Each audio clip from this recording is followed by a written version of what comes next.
ميسيو حسام يقدم أسعار الدواجن اليوم الاثنين 28/7/2025 في مصر.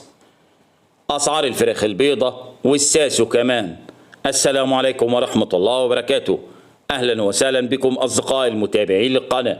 لو لسه بتشوف القناة لأول مرة فضلا وليس أمرا اعمل لايك للفيديو واعمل اشتراك للقناة عشان يوصلك كل جديد، ولا تنسوا الصلاة على سيدنا محمد صلى الله عليه وسلم، واشتراككم في القناة شرف لنا.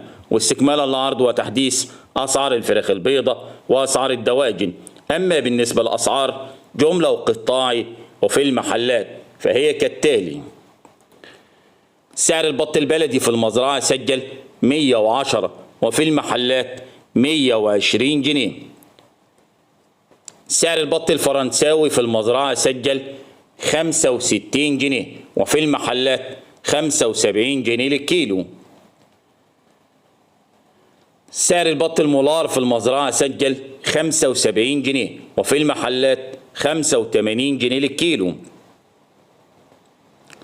سعر البط المسكوفي في المزرعة سجل 85 جنيه وفي المحلات 95 جنيه للكيلو. سعر السمان في المزرعة 65 وفي المحلات 75 جنيه. سعر الديك الرومي الأبيض في المزرعة 100 جنيه وفي المحلات 110. سعر الديك الرومي الأسمر البلدي في المزرعة 130 وفي المحلات 140 جنيه.